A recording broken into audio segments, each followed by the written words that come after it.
वट सावित्री व्रत को सभी सुहागिन महिलाएं अपने पति की लंबी उम्र के लिए रखती हैं। ज्येष्ठ मास के कृष्ण पक्ष की अमावस्या तिथि को वट सावित्री का व्रत रखा जाता है।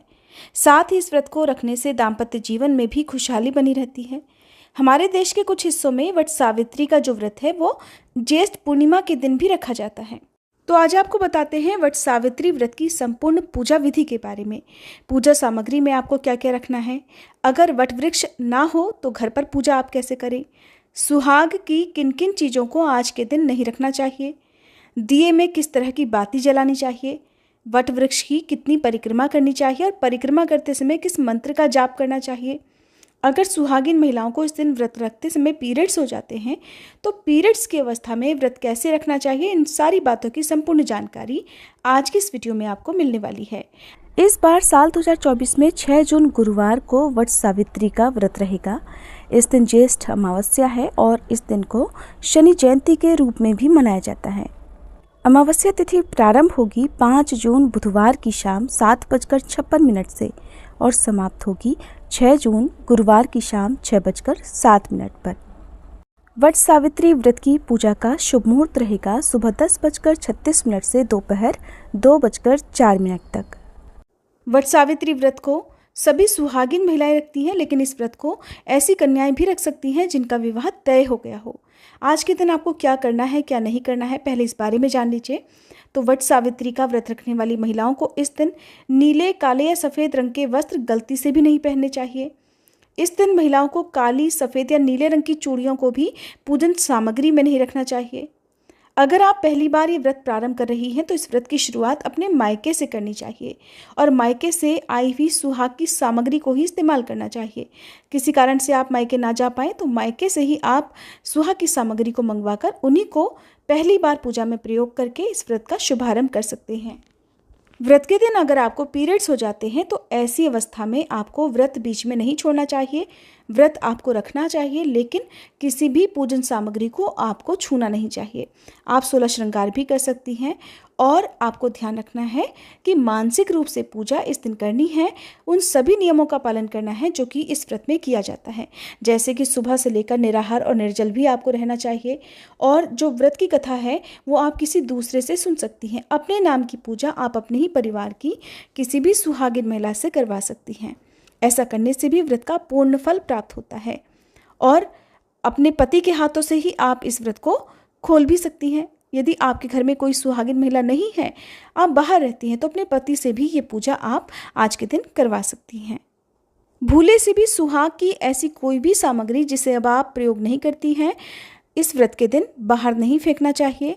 अगर आप सुहाग की सामग्री को दान में देना चाहती हैं, बायने के रूप में या फिर जो भी हम भेंट के रूप में देते हैं, तो उसे आपको अच्छे से चेक कर लेना चाहिए। कोई भी सामग्री खराब, टूटी फूटी या फटी हुई नहीं होनी चाहिए। वट सावित्री व्रत में बरगद के ही वृक्ष की पूजा इसलिए भी की जाती है कि सत्यवान के प्राण जब संकट में थे, जब सत्यवान के प्राणों को यमराज हरकर ले जा रहे थे, तो उस समय सत्यवान के प्राणों की रक्षा सावित्री ने बरगद के वृक्ष के नीचे बैठकर ही की थी। और दूसरी बात कि बरगद का वृक्ष कई वर्षों तक जीता है, यानी कि बरगद के वृक्ष की आयु बहुत लंबी होती है। इस कारण इस व्रत को रखने से और बरगद के वृक्ष की पूजा करने से पति की आयु भी लंबी होती है। बरगद के वृक्ष में साक्षात ब्रह्मा, विष्णु और महेश का वास होता है। साथ ही इस वृक्ष में हर समय माँ लक्ष्मी जी का भी वास होता है। ऐसे में वट सावित्री व्रत के दिन बरगद के वृक्ष की पूजा करने से सभी प्रकार के रोगों से मुक्ति होती है, पति की लंबी आयु का वरदान प्राप्त होता है, घर में सुख शांति बनी रहती है और बरगद के वृक्ष की पूजा करने पर सच्चे मन से जो कुछ भी मांगा जाए वो सब कुछ जीवन में प्राप्त होता है। सुहागिन महिलाएं वट सावित्री व्रत के दिन 16 श्रृंगार करके घर से ही बांस की टोकरी में जो पूजा का सामान है, जल है, वो लेकर जाती हैं। आसपास जो भी बरगद का वृक्ष हो वहां जाकर विधिवत पूजा करती हैं। उससे पहले बरगद के वृक्ष के नीचे साफ सफाई अच्छे से कर लेनी चाहिए। हमारे देश में वट सावित्री का व्रत ज्येष्ठ मास की अमावस्या को तो कुछ जगह पर ज्येष्ठ मास की पूर्णिमा के दिन भी रखा जाता है। ऐसे में आपके यहाँ जिस दिन भी ये व्रत रखा जाता हो, चाहे अमावस्या के दिन या पूर्णिमा के दिन, इसकी पूजा विधि बिल्कुल एक जैसी होती है, बस तिथि और शुभ मुहूर्त बदल जाता है।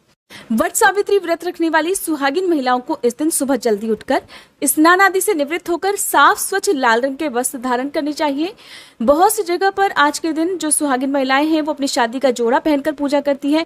तो आपके यहाँ जैसी भी मान्यता हो आप उसके अनुसार पूजा करने की तैयारी करें।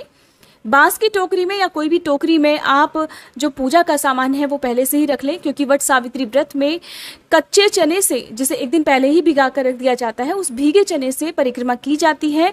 कुछ जगह पर मूंगफली के दानों से भी पूजा की जाती है। यदि आप कच्चे चने भिगाना भूल गए हैं, काले वाले चने जो होते हैं, तो आप मूंगफली के दानों से भी पूजा कर सकते हैं।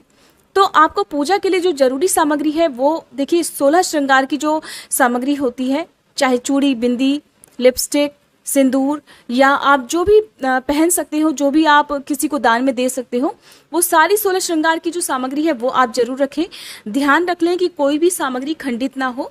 इसके अलावा रोली, मौली जिसे कलावा भी कहते हैं, मौली के अलावा आप कच्चा सूत जिसे कि बरगद के वृक्ष पर बांधा जाता है वो आपके पास जरूर होना चाहिए। चंदन, अक्षत और घर से बना हुआ मीठा पकवान, चाहे आप मीठी पूड़ी बनाएं या मालपुए बनाएं या जो भी मीठा पकवान है, चाहे खीर हो। इसके अलावा फल, मिठाई और जो मौसमी फल आजकल चलते हैं, खरबूजा, तरबूज, ये आप अपनी जो टोकरी है पूजा की उसमें रखें। और साथ ही जल से भरा हुआ एक कलश आपको घर से ही लेकर जाना है। जल उस कलश में घर से ही लेकर जाना है। यदि हो सके तो मिट्टी का जो कलश आता है जिसमें टोटी बनी होती है आप वो लेकर जाएं, क्योंकि जब बरगद के वृक्ष की परिक्रमा की जाती है तो लगातार उस लोटे से ये जल आपको परिक्रमा करते समय गिराना होता है। जल की धार टूटनी नहीं चाहिए। एक परिक्रमा आप पूरी कर पाए और लगातार ये जल गिरता रहे, इस तरह से आपको जल की धार गिरानी है। परिक्रमा कितनी करनी चाहिए? तो देखिए, वैसे तो परिक्रमा 108 बार की जाती है। 108 बार संभव ना हो तो आप 3, 5 या 7 बार परिक्रमा भी कर सकते हैं। जो जल की धार गिराई जाती है वो आप कम से कम एक परिक्रमा जरूर पूरी करें। उसके बाद आप बिना जल की धार गिराए वो परिक्रमा की जो संख्या है वो जरूर पूरी करें। तो सबसे पहले तो आपको बरगद के वृक्ष के नीचे साफ सफाई कर लेनी चाहिए। ये बात तो उन लोगों के लिए है जिनके आसपास बरगद का वृक्ष है। अगर बरगद का वृक्ष ना हो तो आप घर पर ही गमले में बरगद के वृक्ष की टहनी लाकर विधिवत पूजा कर सकते हैं। पूजा विधि बिल्कुल वैसे ही होती है। बहुत सारी जगह पर हो सकता है कुछ मान्यताएं अलग हों। तो आप सबसे पहले बरगद के वृक्ष की जड़ में मीठा जल अर्पित करें। मीठा जल अर्पित ना करें तो सादा जल भी आप अर्पित कर सकते हैं। उसके बाद रोली, अक्षत, कुमकुम अर्पित करें। जो भी फल मिठाई है वो अर्पित करें। फिर आप जो कच्चा सूत है उसे आप 3, 5 या 7 बार वृक्ष के चारों ओर लपेटें। जब आप परिक्रमा करते हैं तो उस समय जो भी आपने भीगे हुए चने हैं या मूंगफली के दाने हैं वो अपने हाथ में रखने हैं और हर बार परिक्रमा करते समय आपको एक एक दाना एक परिक्रमा पूरी होने पर वृक्ष की जड़ में अर्पित करना है। इस तरह से आपके बरगद की वृक्ष की परिक्रमा पूरी होती है। धूप दीपक जलाकर आप जब पूजा करते हैं तो आप अपने साथ बांस का पंखा जरूर लेकर जाएं। बांस का पंखा यदि आपके पास ना हो तो आप ऐसे में पेपर फैन भी बना सकते हैं। पेपर से, कागज से भी पंखा बनाकर उससे भी आप बरगद के वृक्ष की हवा कर सकते हैं। कोशिश यही करनी चाहिए कि प्लास्टिक से बनी चीजों का प्रयोग आज के दिन कम से कम करना चाहिए। बरगद के वृक्ष की आपको पंखे से हवा करनी है। शाम को जब आप पूजा दोबारा से करते हैं तो अपने पति की भी इस पंखे से आपको हवा करनी चाहिए। पैर छूकर आशीर्वाद लेने के बाद ये व्रत खोला जाता है। ये विधि तो है सुबह के समय की। तो आप सुबह के समय जब पूजा करते हैं तो बरगद के वृक्ष की छूकर आप बरगद के वृक्ष में वास करने वाले सभी देवी देवताओं से प्रार्थना करें कि वे आपके पति की हर प्रकार से रक्षा करें। यदि आपके पति के ऊपर कोई भी प्रकार का संकट हो या आने वाला संकट हो तो उससे वो आपके पति की रक्षा करें। घर से ले जाई जाने वाली पूजन सामग्री में सत्यवान सावित्री की मूर्ति या तस्वीर भी आप जरूर लेकर जाएं। बरगद के वृक्ष के नीचे उन मूर्तियों को स्थापित कर आप उनकी पूजा भी करें। सिंदूर तिलक लगाएं, फल फूल वस्त्र अर्पित करें और जो भी श्रृंगार की सामग्री है इसे आप अपने घर की ही किसी सुहागिन महिला को दान में दे सकती हैं। जिन्हें आप हर साल यदि करवा चौथ का व्रत रखती हैं तो उन्हें भी ये सामग्री दान में दे सकती हैं। तो सुबह की पूजा करते समय आप बरगद के वृक्ष में 7 बार सिंदूर से तिलक भी करें, क्योंकि अमावस्या का दिन है। तो भगवान शिव और माँ पार्वती की पूजा भी करें। भगवान शिव और माँ पार्वती का ध्यान करके आप शनि देव की पूजा भी जरूर करें, क्योंकि शनि देव का आज दिन है, शनि जयंती भी है। ऐसे में यदि आपके पति की कुंडली में किसी प्रकार का कोई शनि दोष हो तो वो भी आज की इस पूजा से दूर किया जा सकता है। बरगद के वृक्ष के नीचे बैठकर ही आपको व्रत की कथा पढ़नी और सुननी चाहिए। फिर आरती करके आपको सबसे अंत में क्षमा याचना जरूर करनी चाहिए, ताकि पूजा करते समय जाने अनजाने में कोई भी गलती आपसे हुई हो तो उसका दोष आप आपको ना लगे। इसके बाद व्रत शुरू किया जाता है। इस व्रत में 2 तरह से व्रत रखा जाता है, एक तो निराहार और निर्जल रहकर, दूसरा फलाहार ग्रहण करके। आपने अगर पहली बार जिस तरह से व्रत प्रारंभ किया है उन्हीं नियमों का पालन करते हुए आप इस व्रत को रखें। जो लोग पहली बार इस व्रत को रखना चाहते हैं वो पहले दिन ये संकल्प जरूर ले लें कि आप इस व्रत को निराहार और निर्जल रहकर करना चाहते हैं या फलाहार। आपके शरीर की जैसी सामर्थ्य उसके अनुसार आपको ये व्रत रखना चाहिए। शाम की पूजा सूर्यास्त से पहले पहले आप कर लें। वृक्ष की पूजा फिर से की जाती है, अपने पति की पूजा की जाती है, पति के चरण छूकर उनका आशीर्वाद लेकर और पति की पंखे से हवा करके फिर इस व्रत को खोल लिया जाता है। लेकिन व्रत खोलने से पहले आपको जो बरगद के वृक्ष का फल होता है, जिसे वृक्ष की कोपलें भी कहा जाता है, उसके 1 या 2 दाने, जितने भी आप आसानी से पानी के साथ निगल सकें उतने दाने आपको निगलने होते हैं। इन दानों को कभी भी चबाकर नहीं खाया जाता है। अगर आप वृक्ष की कोपल ना खा सकें तो अगर आपने मीठे मालपुए बनाए हैं तो आप उन्हें भी पानी के साथ खाकर उससे व्रत खोल सकते हैं।